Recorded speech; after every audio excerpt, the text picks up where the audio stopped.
জীবনের প্রথম চাকরি, প্রথম বেতন পাওয়ার অনুভূতি নিশ্চয়ই অনন্য। জীবনের এই নতুন অধ্যায় শুরু করার সময় অনেকেই নিজের সুপ্ত ইচ্ছাগুলো পূরণে ব্যস্ত হয়ে পড়েন। কেউ দামি গ্যাজেট বা আনুষঙ্গ কেনেন, কেউ বন্ধুদের সঙ্গে ঘুরতে যান কিংবা পরিবারের সদস্যদের দেন দামি উপহার।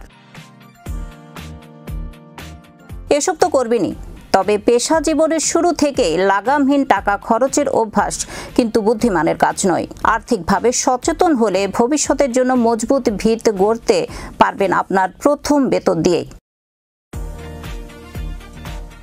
আর এর জন্য প্রয়োজন বেতনের টাকা সঞ্চয় ও বিনিয়োগ কৌশল নিয়ে সঠিক পরিকল্পনা। মূল্যস্ফীতির এই বাজারে টাকার মান প্রতিনিয়তই কমছে।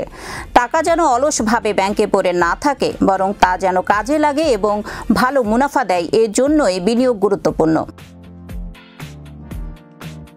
প্রথম বেতনের একটি অংশ থেকেই যদি বিনিয়োগের অভ্যাস তৈরি হয়, তাহলে ভবিষ্যতে তা হবে বড় ধরনের অর্থনৈতিক সুরক্ষার ভিত্তি। প্রথম ধাপ হলো আপনার বেতনের উপর ভিত্তি করে একটি বাজেট পরিকল্পনা করা। এই বাজেট 3টি গুরুত্বপূর্ণ খাতে ভাগ করুন, যা 50-30-20 এই 3 ভাগে ভাগ করতে পারবেন। বেতনের 50% প্রয়োজনীয় খরচ, বাসা ভাড়া, খাবার, যাতায়াত ইত্যাদি। বেতনের 30% ব্যক্তিগত চাহিদা, ঘুরতে যাওয়া, কেনাকাটা, বিনোদন। বেতনের 20% সঞ্চয় ও বিনিয়োগ, এই অংশই আপনার ভবিষ্যতের জন্য গুরুত্বপূর্ণ। অর্থাৎ আপনার বেতন যদি 10,000 টাকা হয়, প্রয়োজনীয় খরচ বাবদ রাখতে পারবেন 5,000 টাকা। 3,000 দিয়ে মেটাতে পারেন ব্যক্তিগত চাহিদা, আর বাকি 2,000 রাখুন সঞ্চয় হিসেবে, যা পরবর্তী সময়ে সুযোগ বুঝে বিনিয়োগ করবেন। যে কোনো আর্থিক বিপর্যয়, যেমন হঠাৎ অসুস্থতা, চাকুরি চলে যাওয়া কিংবা পরিবারের জরুরি প্রয়োজনে যাতে আপনি সমস্যায় না পড়েন বা ধার দেনার দিকে যেতে না হয়, তার জন্য তৈরি করুন একটি জরুরি তহবিল বা ইমার্জেন্সি ফান্ড। আপনার বেতনের একটি নির্দিষ্ট অংশ এই তহবিলে রাখুন, যতক্ষণ না 3-6 মাসের খরচের সমপরিমাণ জমে। বিনিয়োগের কিছু সহজ মাধ্যম। অভিজ্ঞতা ছাড়াই হুট করে শেয়ার বাজার বা আরও জটিল ক্ষেত্রে বিনিয়োগ না করাই উত্তম। তাই চাইলে নিচের খাতগুলোতে বিনিয়োগ শুরু করতে পারেন। সঞ্চয়পত্র বা পেনশন স্কিম, এসব ক্ষেত্রে দীর্ঘমেয়াদী বিনিয়োগ করা সম্ভব, নিরাপদও বটে। তাই শুরুতে সঞ্চয়পত্রের বিনিয়োগের চেষ্টা করতে পারেন।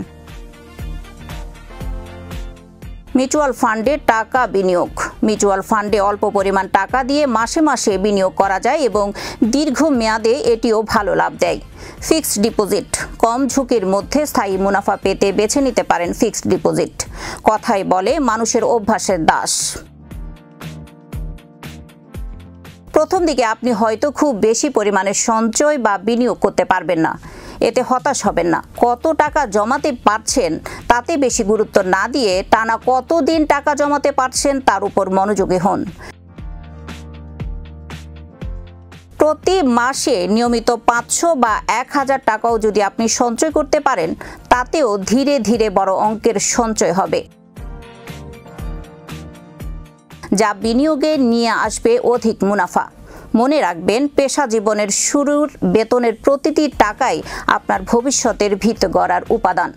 আনন্দ ও ইচ্ছে মতো খরচের পাশাপাশি যদি একটু সচেতন হয়ে পরিকল্পিতভাবে সঞ্চয় ও বিনিয়োগ শুরু করেন, তাহলে আর্থিকভাবে স্বাধীনতা অর্জন করার সময়ের ব্যাপার মাত্র। তাই অপচয় নয়, আপনার প্রথম বেতন দিয়েই শুরু করুন সঞ্চয় ও বিনিয়োগ, যা পারবে আপনাকে অর্থনৈতিকভাবে স্বাবলম্বী করে তুলতে।